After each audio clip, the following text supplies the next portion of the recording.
our multi-platform service for the Unitarian Church of Staten Island. We are so grateful to have you join us. For those joining us in person, it is wonderful to have you with us. You are invited to join us in the parish hall for hospitality after the service. For those joining us online, we send special greetings to you. We hope you take a moment to introduce yourself in the chat box. After service, you all are invited to a virtual coffee hour. This is a reminder that on a weekly basis, we have a women's group that meets via Zoom, held every Tuesday from 7:30 to 9 p.m. See Kathy Santo for information as needed. The men of the church gather in person and via Zoom every other Monday evening. If you would like to see Tom Saluka for information, he's here today, and feel free to ask him about that. Please support our social media outreach. Please like and share our weekly posts on Facebook and Instagram. And remember, all of our services are on YouTube. They are also on the website itself, so you can always find out what's happening in terms of services and events if you go to the website. For those joining us in person, we gently remind you to please silence your mobile device at this time.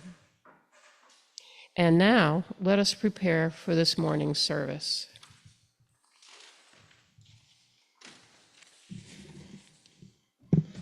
It's good to be with you all. Let me adjust this a little bit more. There we go. My name is Ember Kelley. I am the visiting minister here at the Unitarian Church of Staten Island, and I use she and her pronouns. Our opening words today come from a litany that I wrote as part of the 2017 Chicago Theological Seminary orientation. It was based off of a speech by Chairman Fred Hampton of the Chicago Black Panthers. If you don't want to lead a revolutionary life, forget about it. Don't claim to have the holy on your mind if you are not going to work for the people. If you don't commit to a better world, I tell you, you are dead already. You have to understand that people have to pay the price for peace. If you dare to struggle, you dare to win. If you dare not struggle, you cannot win. I say to you, peace to you if you are willing to fight for it. Let the spirit of liberation guide you. Believe that you will do the things you were born to do. Believe in the people, believe in the struggle. So, why don't you live for the people? Why don't you struggle for the people? Why don't you die for the people? Amen. Thank you, Ember. I invite you now to join me in lighting our chalice. You can find the affirmation in our order of service.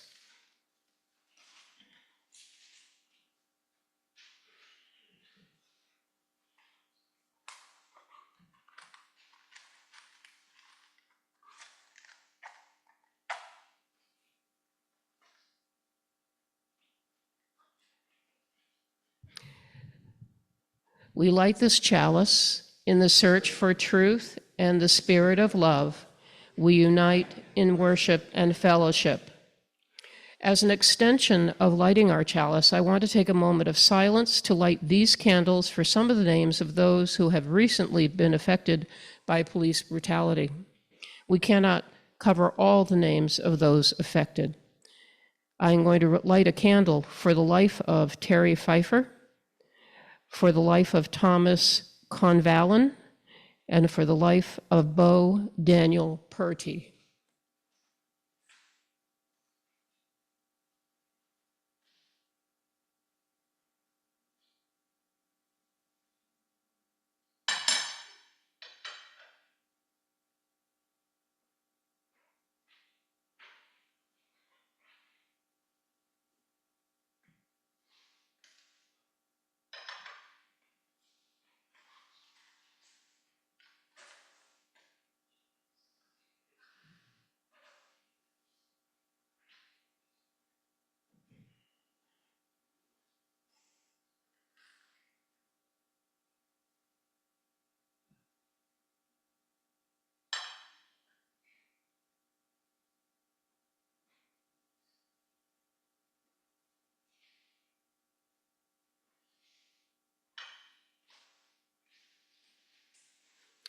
May these lights be a symbol of our commitment to continue the work of racial justice and to proclaim Black Lives Matter. And now our opening hymn, number 346. Come sing a song with me in your, I'm not sure, a gray hymnal.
I like that song.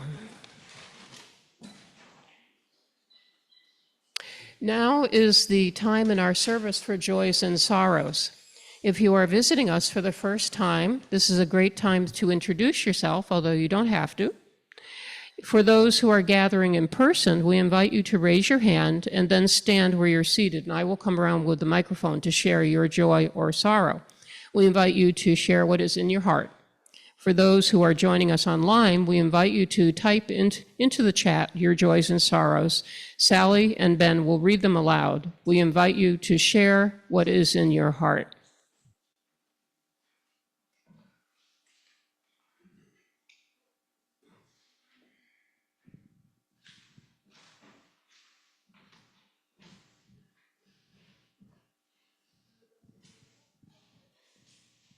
Nobody has their hand up, so I'm going to read the joy and sorrow of Jim France and Marilyn Brooke.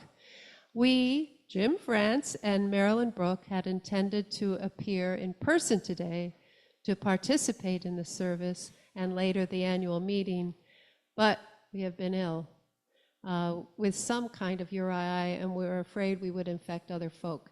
This leads to our sorrow that we could not be there, and personally thank Reverend Ember for all she has done over the past church year and wish her the best going forward. And I just want to, I have a joy. Is Ruth here? Ruth's not here today. Oh, okay. So Ruth organized a book discussion that ended on Friday with Ghanem Khalil on Rashid Khalidi's book, 100 Years of War on Palestine. And it was a really wonderful 3 sessions over, Zoom. And Ganim was amazing. He really was an amazing person to walk us through this book. And it's on Zoom. I wasn't sure whether it should be public. It's been recorded, and if anybody, we have to talk about whether it can be made public with all the people involved, because people were talking. They were talking their thoughts and everything. But she has another one coming up, starting June 23rd. I didn't see it. Cast, yeah. And I really want to thank Ruth for being so persistent. And there are people who read books, so that's my joy. Yeah, Cast was one of the last books that Bob read before he passed away, and he was very impressed with the book, and it affected him deeply.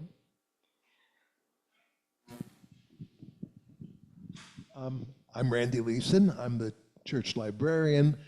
On the table and back in the library, there are a good number of novels that I'm de-accessioning from the library. They're not really appropriate, I think. And if you care to, please take one, and then the rest will go into the little free library. And also, as the archivist of the church, I've found a pencil sketch of Sarah Parker Goodhue, one of our founding members and prominent benefactors from the late 19th century, and the eponym of the Goodhue Center. And it's on the mantle across from Curtis. Framed. Excellent, excellent. I am John Adrian. There is a copy of Cast on the shelf at the Stapleton Library. For those of you who have New York Public Library cards, there are also several other copies at other branches. And you can go online to nypl.org or do it on your phone and download the app. And you can have it sent to your favorite branch of the library.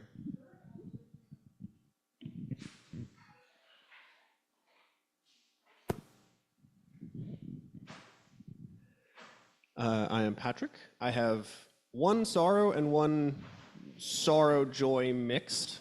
The sorrow is that next week will be my last week joining you all, at least in person.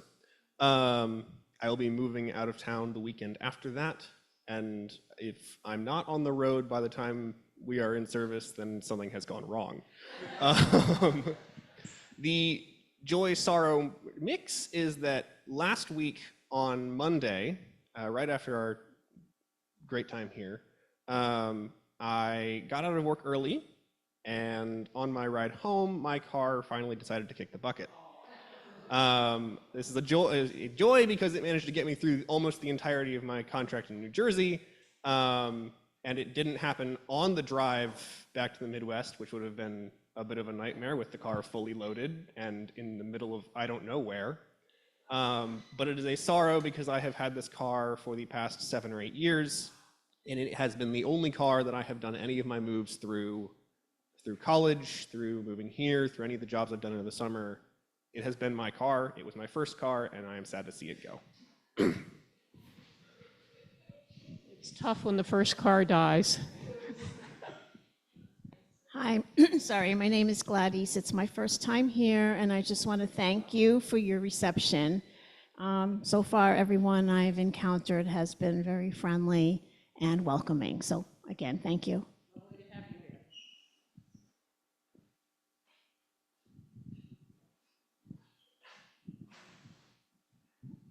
Hi, good morning. I'm Chris Johnson. So since this is our last service of the church year, I just wanted to say that I wanted to commend our Worship Guild Committee, of which, I'm a member. So it's Sarah, it's Ruth, it's Robin, it's Sarah D, it's Sarah Rachel until very recently, and it's Dave, Michaels, and myself. So, we have been building out all the church services, everybody knows, and it is a labor of love to which we are committed. We've only been buoyed that we've had, Ember here at least once a month, at least throughout this church year, and then if folks don't know, we have Daryl Berger is going to be with us hopefully once a month in the new church year, weather permitting, traveling down from the Poconos. So Worship Guild has that anchor as it moves forward. So that is definitely something to be very happy about.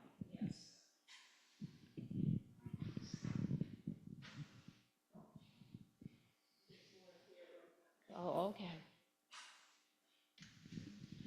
My name is Ryan. I completed my first day at the internship at Pride Center, and also I can't wait for the next church year in September. By the time September comes, I'll be a senior at my college, so I'll look forward to it.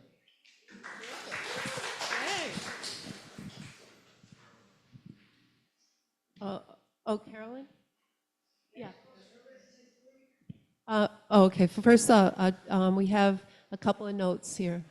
Benjamin Maxwell, sounds so official, but Ben says, joyfully, I will be visiting my best friend from high school for his son's graduation and seeing his 2 younger children for the first time. Sorrowfully, I will be missing next week's service. There seems to be confusion about next week's service, which I'm sure Robin will straighten us out on, along with a Les Mis song as the anthem today.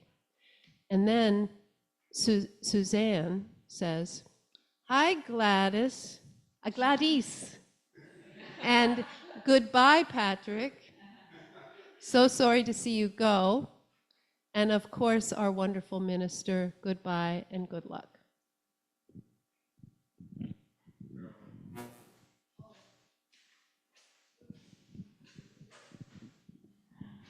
There's no service next week? Honest? I can go visit my son. Yes, there's no service next week, and our later today, 1 o'clock, will be the meeting of the annual meeting. So be sure to stay, have some coffee, a little break, and then we'll go into that. Oh, and I wanted to share a joy that yesterday, I have 6 sisters, and my youngest sister, who is 11 years my junior, lives in New Jersey in Monmouth County. She's in Atlantic Highlands. And that area is so privileged with parks, the most amazing green spaces. And so we went yesterday to a beautiful, beautiful park that has a greenhouse, a rose garden, just incredible. And it was such a spectacular day that brought me a lot of joy to see all that color in the world.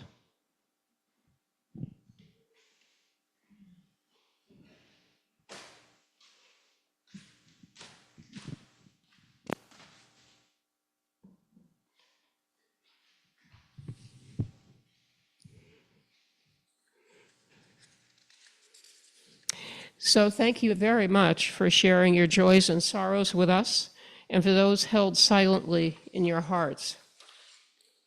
We will now pause for a meditation of about 3 minutes. I will offer a quote to focus our meditation and then ring the bell. At that point, I invite you to begin the meditation with 3 deep breaths. After a few minutes, I will ring the bell again to mark the end of our time. So today's meditation prompt by Victor Hugo from Les Miserables is as follows. There is nothing like a dream to create the future.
And now is the time for an all ages discussion moment with Ember.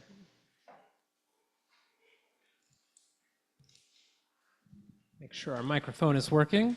Yep. There we go. So I renamed our Time for All Ages this week into the All Ages Discussion Moment, since that's what it's been kind of evolving into these last few months. My question for those who might be interested in sharing is, how do you handle change? This could be as simple as the word poorly. It could be your favorite coping strategy. I am open to your interpretation of the question of how do you handle change? I handle change depending on what kind of subject matter it is. Like, if it's a different season, like fall, then I'd be happy. But right now, if it's summer, I wouldn't feel good, because then it gets too hot for me, and then I would feel, trust me, I never liked summer, so I wouldn't feel right. So some changes we're comfortable with and others not so much.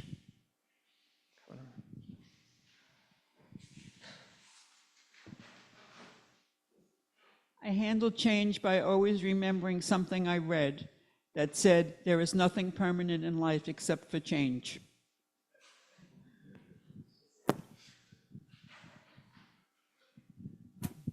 Hi, I'm Ruth. And when I went to finish my undergraduate studies at the age of 50, I had to finish up undergrad. So I was in a classroom, it was my first social work class, and I was in a classroom with 18-year-olds.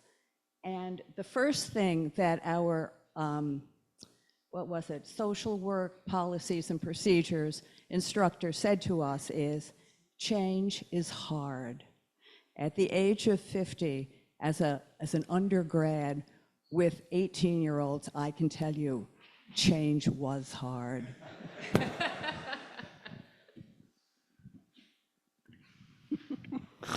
Again, no great wisdom, but if you embrace the impermanence of all things, it's kind of inevitable. That means there's going to be change, but no matter how old we are, we still seem to kind of push back against it. So I haven't learned the lesson much better either, but other than knowing that it exists, change definitely exists. Okay, do we have any other hands from the other side? I don't want to, abandon the whole other side of the room here.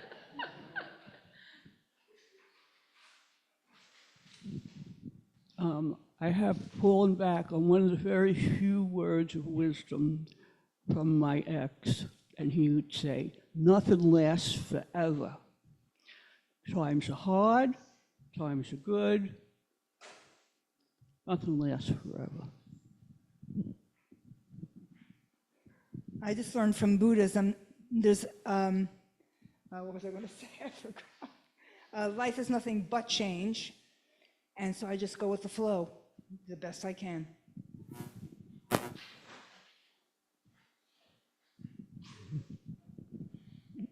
The late English philosopher Quentin Crisp described life as being made up of people who are forever trying to swim upstream and getting nowhere. He, for himself, and as a result of his influence, I have, for myself, adapted a somewhat existentialist policy. I swim with the flow of the stream, but I try to go faster. We got an online one?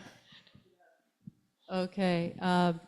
Ben said, Hindu principle of samsara was my first service at UCSI. That was after the 2016 election, and we were all freaking out. And also, I missed Juliet, who she has COVID, and she's really sad she's missing the last service and your sermon.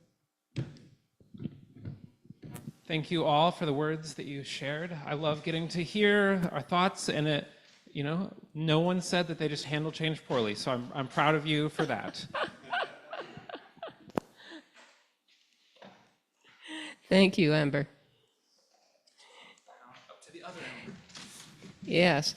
Now is the time in our service Oh, sorry, there's a reading.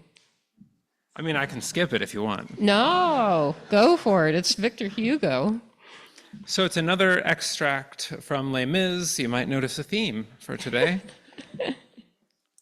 You can give without loving, but you can never love without giving. The great acts of love are done by those who are habitually performing small acts of kindness. We pardon to the extent that we love. Love is knowing that even when you are alone, you will never be lonely again. And the great happiness of life is the conviction that we are loved, loved for ourselves, and even loved in spite of ourselves. That second part is really important. We now come to the moment in our service, which is called the offertory. We know it is the gifts of all of us that help support our ability to thrive and gather. For those attending in person, we will pass the collection plate. Please use the envelope you find in the pew if you would like, and write your name and indicate your offering as part of your pledge, or just make a donation. For those online, links and instructions will be posted in the chat. You can mail us a check or donate through the PayPal giving page on our website. Please give as generously as you can. Our offerings will be gratefully received.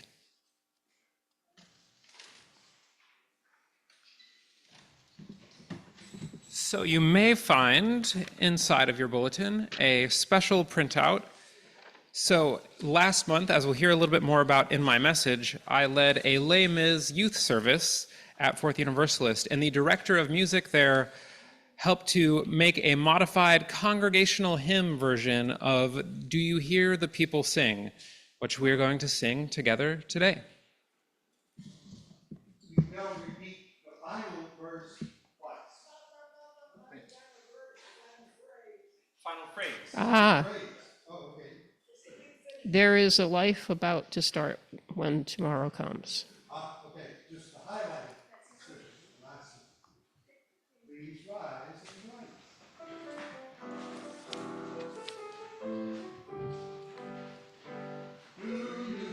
You hear People the people sing, sing, resting sing, of the night.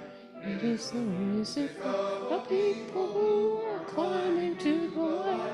Do you hear the people sing? Say, do you hear the distant drums? It is the is the future life that they about to bring start when when tomorrow tomorrow comes. comes. Who will join in our crusade? Say, Be strong and stand. stand with me. Some will be on the barricade. Would you What want is to not see? to be? Do you hear the Hear the people sing? Hear the distant drums? It's the there's a future life that they about to bring. start when tomorrow comes. You hear the people sing the song of angry ones. It is the music of the people whose victory shall be won. When the beating of your heart echoes the beating of the drums. About to start, winter comes. There is a life about to start when tomorrow comes. Now pick up your gray hymnal and you'll have to stand again. Now turn to number 131. Love will guide. 131, gray hymnal.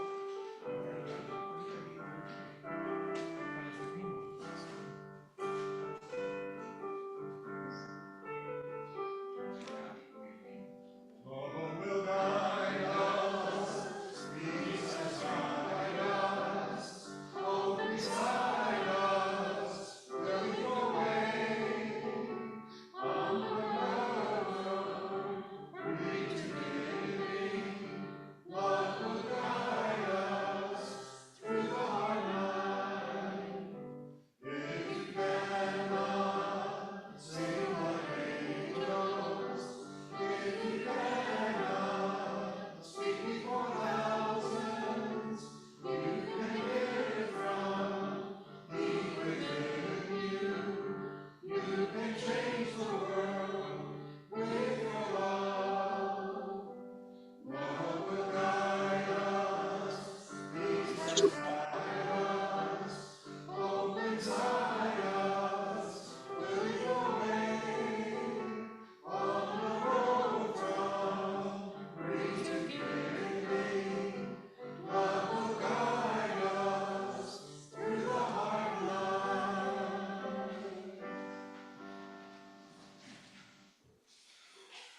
And now, Ember Kelley.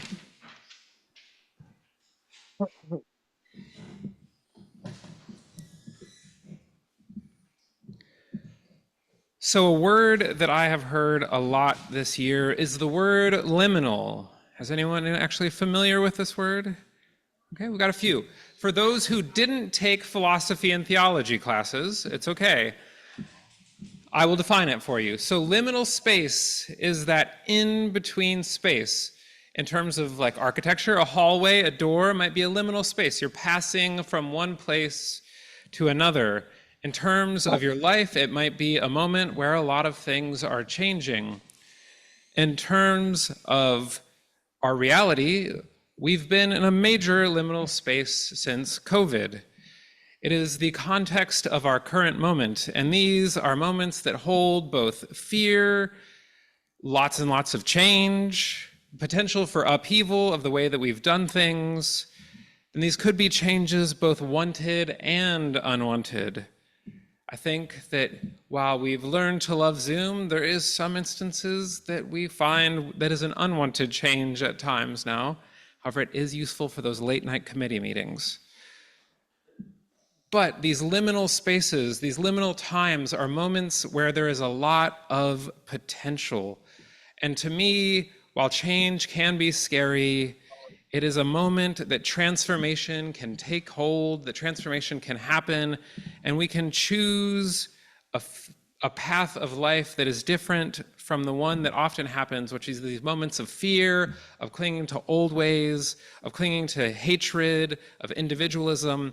You know, we see it in these moments, in our current moment of political reality, that people embrace reaction, people embrace some imaginary old version of reality that they think that they can hold on to and say that we must go back to the way things used to be. And this is a path of fear in the face of these liminal spaces, but we can instead choose a path of possibility, a path of transformation. And more specifically, we can choose a path that is grounded in love. And what do I mean by that? As you may remember from my second sermon, I know you're keeping notes and watching them regularly, and you know the YouTube video is getting a lot of plays, so you're going back and watching them again. I understand. The UUA is discussing changes to our bylaws, the Article 2 of the bylaws, which will potentially change our principles and sources to be reorganized, lots of the same words, but reorganized into a series of values. And specifically these values, there's a nice little illustration of like a flower with petals. There's also the jet pig, which is something that I've not really embraced except for remembering, but some people like dress up as a pig with a jetpack and that he is powered by love. It's a whole different one. You know, we'll leave that for other people. That's not my style. But I like the little flower. And in the center is love, and then the values are growing out of love. They're grounded in love. So that's justice, equity, transformation, pluralism, interdependence, and generosity. I always almost say gratitude for that one. So the jet pig does help me remember them. I will admit to that. But they're grounded in love. The idea of these values is that they are grounded in love. And I have kind of grown to love that language over this last year of thinking of things as grounded in love. And I think that if we're truly embracing our principles in our lives and believing that others have inherent worth and dignity, that we will approach life in a way of love towards our others, towards our communities, and towards the world around us, the world that we're in an interdependent relationship with. So the real question as I share this, why Les Mis? It's not just because I took 2 years of high school French just to be different. I did, however, fall in love with the novel, and I have read the unabridged version. Let's see, that's another show of hands. Has anyone read the fully unabridged, featuring the whole chapter on sewers, featuring the whole chapter on the bishop's life? Has anybody read the unabridged version? Okay, we've got a few. What about the abridged? Do we have any for the shorter versions? Okay, the musical, whether the movie or the Broadway version. Has anyone seen the musical? Okay, we got a few more hands there. Maybe there's a TV show. We've got a few, we've got lots of, so there's lots of different options. This is a tale that has been adapted in many ways, and I have learned to love it. Last month at Fourth Universalist, as I was sharing before the song, our youth group and I were sitting down to plan a youth-led service, and I said, here's kind of the theme I'm working with, which is revolution and love. And one of the students said, you know what, we just watched the Les Mis movie last night. What if we did something with that? And the other teacher gave me a look, knowing that I was going to run with the most absurd idea possible and make a service of it. And I did, and it ended up being a wonderful time. But because of that, I spent a month really on Apple Music. I had 600 minutes of listening to the soundtrack. I did the BBC recent TV show. I did the musical a few times. I was eat, sleep, and breathe Les Mis. So when it came time to think about my June message, I had a lot of Les Mis on the mind. So I thought that this could be a chance to actually dive into some of the things that I learned in putting together that youth service and engaging with Les Mis so much during that month. I would say that it is probably my favorite novel, though. And I think that this story, whether it's found in the book version, the movie, the play, any of the varieties of format, is a tale that is ultimately centered around what it means to be with others as family or chosen family, what it means to be shaped by love or the lack of love. And it's a tale of revolution that I think is motivated by love. And to me, fiction can be such a beautiful place to imagine ourselves in different shoes and to think through different ideas. In fact, Victor Hugo was known for specifically going and putting himself into situations just so that he could write about them later. I wonder if he just inserted himself at a barricade just to jotting down some notes. This is what it looks like to get killed by, the army, But he liked to use these works to explore contemporary life and to really dive deep into the world around him. Hence the chapter on the sewers, which I did feel paid off in the end. But so I think that this story can lend us a lot. I will do my best to explain the characters as I talk about them for those who are not familiar. So in thinking about family and chosen family, which I noted as the first key theme as I considered this work, is that we see Jean Valjean, the main character, who, when we get to know him, is being released from prison, and he is being released after 19 years because he stole a loaf of bread. It is then because he tried to escape that he got more years. The justice system, it's changed a lot since the 1800s. And so he has both motivated by caring for his family is how he ended up in prison. And then he finds himself feeling alone, feeling a lack of family and feeling a lack of belonging in the world. And it is not until he ends up adopting Cosette, who is Fantine's daughter, and we'll talk about her in just a second, that he finds meaning in having family, that he says, here is a reason for me to live, here is something that matters, someone who matters to me. And so she is the daughter of Fantine, who is this single mother left behind by a absent father, we'll go with, who she is forced to basically leave her daughter in the care of an innkeeper in hopes that she can find work to help provide care. She ends up getting scammed by the innkeeper, but she does everything in her power to take care of this daughter of hers. She's willing to sacrifice everything for the sake of her family. Another example that we see later on in the story is Gavroche, the lovable street urchin, as I had described him to the kids at Fourth Universalist. And he is this young man who has no family that cares for him. In some versions, he is related to the innkeeper, in some he's not.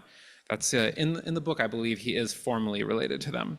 But so he is this kid who is stuck in poverty on the streets, but he has had experience and has learned how to survive on the streets.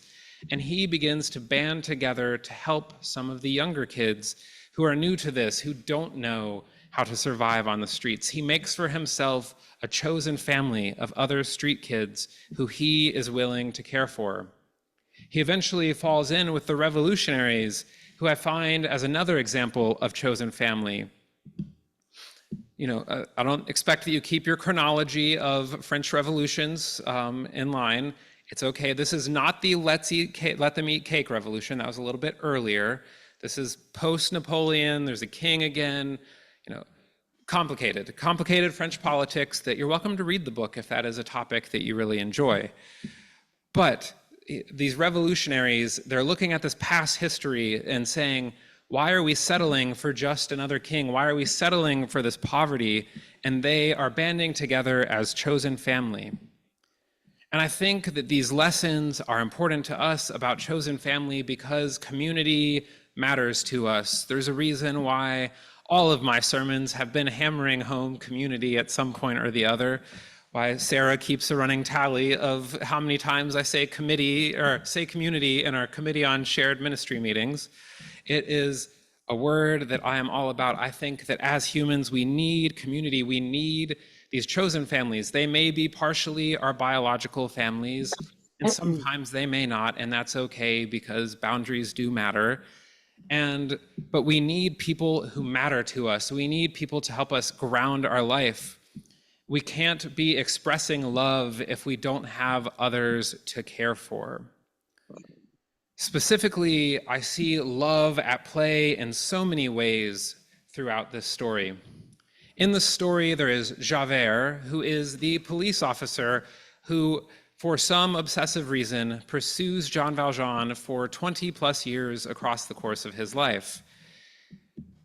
In the musical version, we specifically hear that he was born in the gutter too. He sees himself as somebody who was born in a prison to the worst of the worst, and he has pulled himself up by those bootstraps to lead the individual life of justice, and he has found meaning in the systems of the justice system, and that nothing else makes sense to him besides his own work to improve himself, to take care of justice, to pursue justice, even if it means following somebody for 20 years of his life. And to me, this shows a lack of love in his life. There is only justice in his life. There is only rigidly pursuing the systems.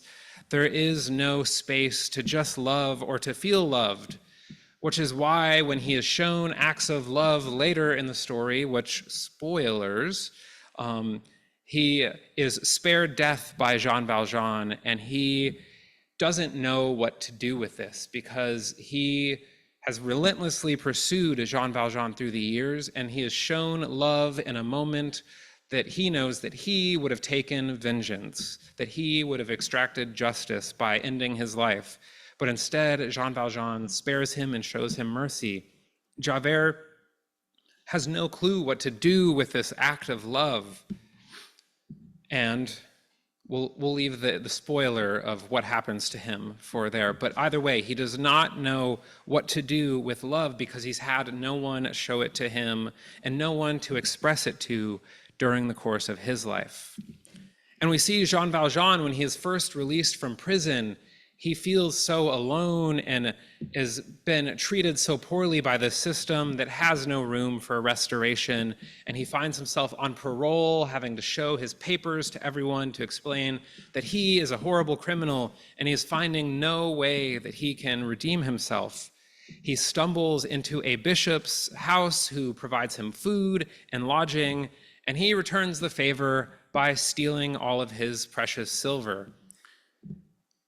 In return, however, the bishop shows him an act of love, or as the bishop says in the musical version at least, that he has bought his soul for God. So the bishop, when he is returned Jean Valjean by the police, proceeds to tell the police that he did, in fact, gift him this silver, that he did have his permission to take this silver, that it wasn't stolen from him. And Jean Valjean, like Javert in that moment, struggles to understand what it means to feel this love.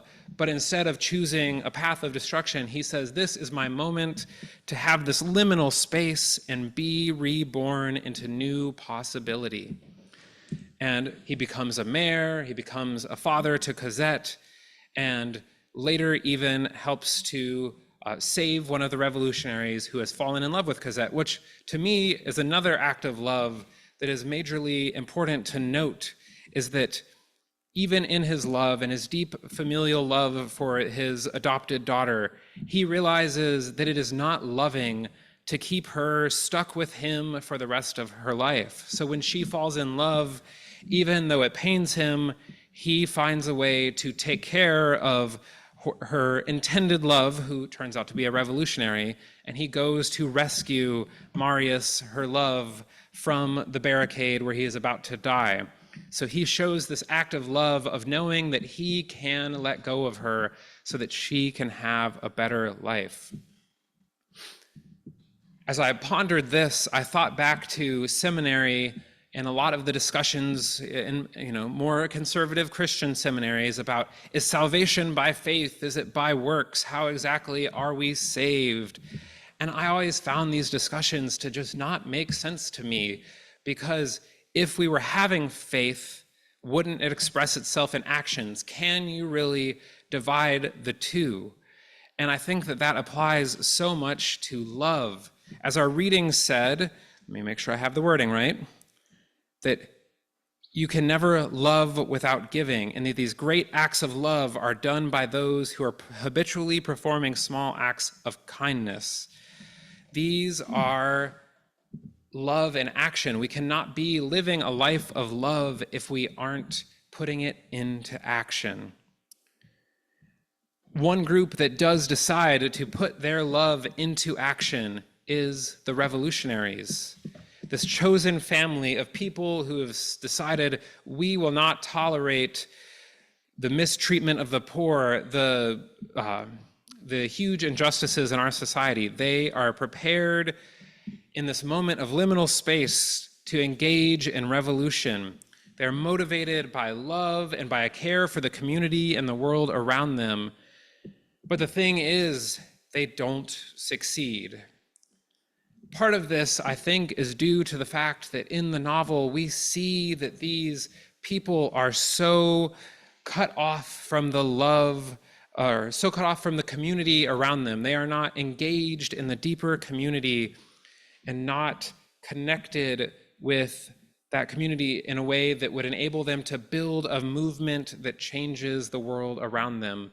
If we are engaged in revolutionary love, and if we're engaged in changing the world, we have to be connected into the world around us. We can't just do it as only small groups. We aren't enough as individuals to solely change the world, no matter how much we love all of our histories that tell us of one person who did all of these things. Movements are the things that truly change the world. Being connected with the broader communities and with other people is what changes the world. We must learn from these revolutions that have failed if we are to do better. In this moment that we face so much going wrong, my first message was about the climate crisis back in September. And this year's political situation looks less than ideal, to say the least. Specifically, I've had to watch as state after state has passed anti-trans laws, that I have to, as I consider visiting my mom in Florida, I have to consider that multiple LGBTQ resources have said, hey, maybe you don't want to go there, that these are realities of this current moment. And it feels like such a strange moment to be in. Is there truly potential for change, potential for love in this moment that all feels hopeless, when the climate seems horrible and the climate crisis is only worsening, when we're worried about these reactionary, fascist political movements? Can we find love amidst it all? And I believe that we can. We must adapt to the changing tides of humanity in this moment. A revolution of love is one that finds these chosen families, finds community that matters to us. That is something that we need if we are going to be having individual lives of love, communities of love, and revolutions of love. We must care for others deeply. We have to see alternative paths for the future, and we must be willing to dream them up. Can we look at the lessons of the past? Can we write fiction? Can we tell stories? Can we dream of a better future where things aren't so bleak? Can we dream of this better world? And can we do that dreaming while listening to those who have been harmed so that we can build visions of the future that aren't boring mono-utopias where everyone is the same, but instead beautiful visions where everyone can thrive and feel loved?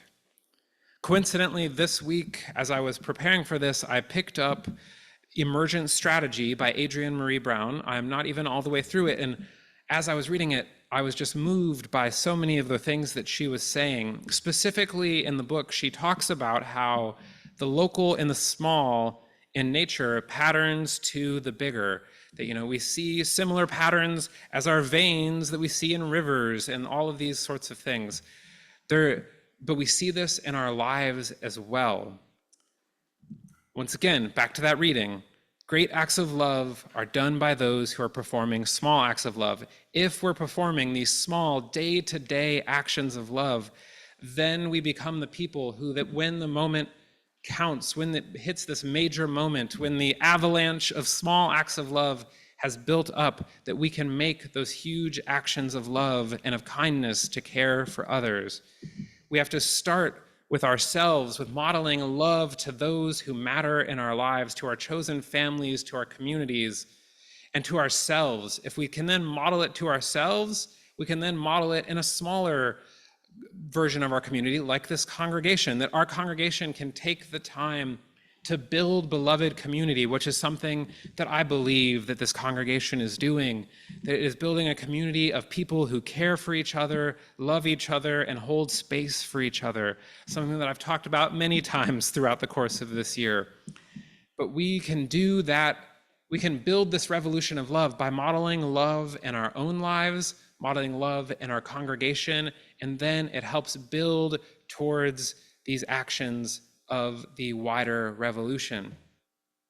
As she talks about in this book, she also talks about how we have to model the behaviors that we want to see in the wider world in our own personal lives. And I think that that is powerful advice for this revolution of love. If we can model love for ourselves and for our chosen families and for our communities, then we can model a world that truly cares for one another.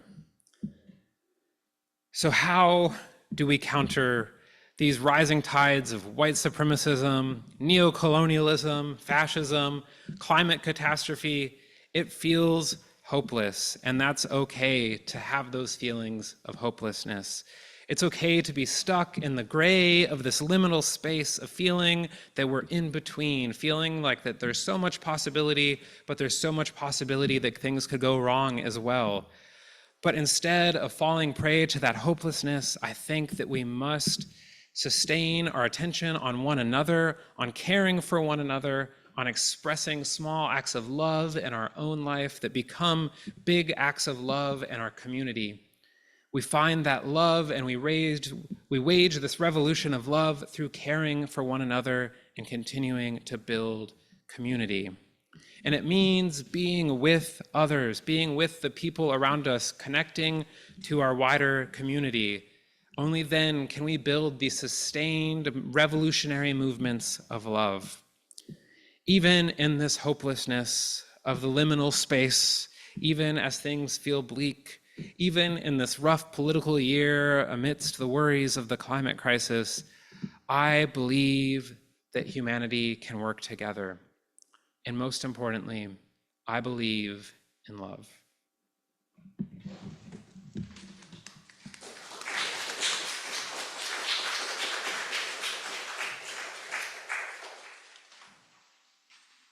Thank you so much, Ember. And I guess we should rise now for our closing hymn, 104 in the gray hymnal. Oh! 1014. In the green. Oh, in the, Teal. oh, in the teal. 1014. 1014.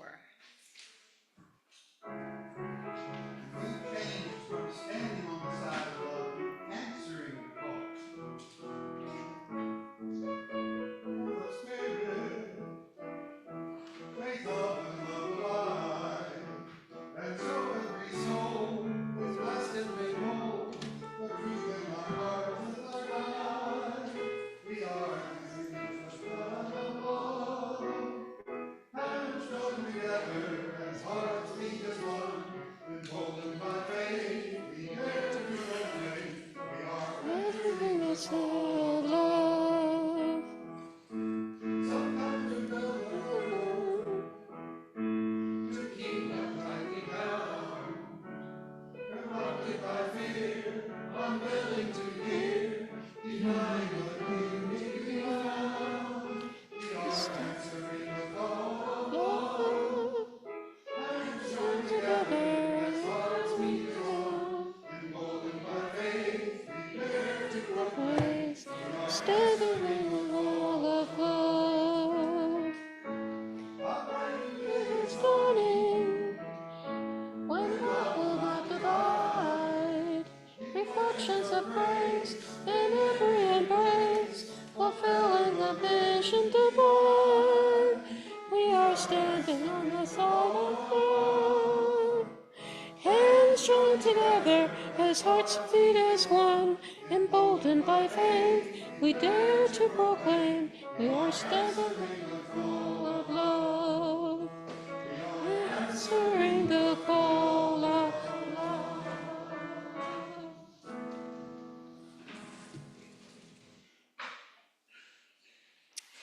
Thank you so much. I invite you now to join me in extinguishing our chalice. You can make the affirmation in our order of service. We extinguish this flame, but not the light of truth, the warmth of community, or the fire of commitment. For these we carry in our hearts until we are together again.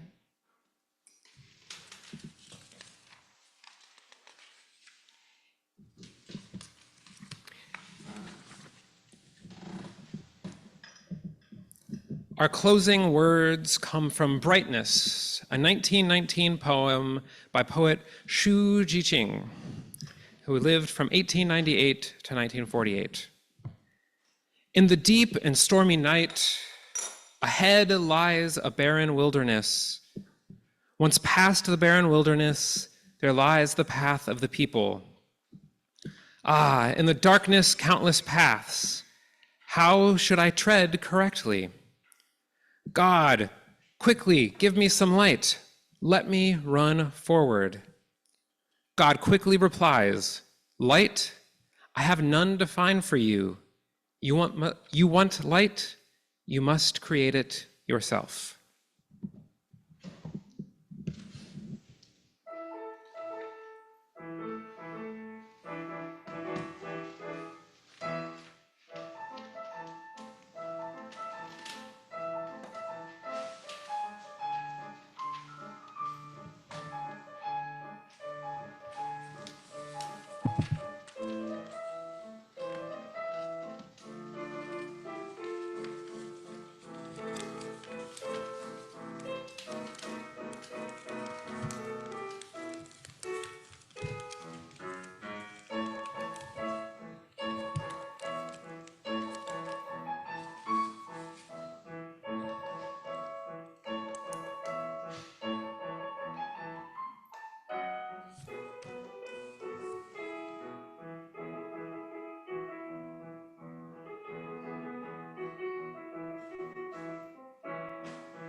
Thank you, Carolyn.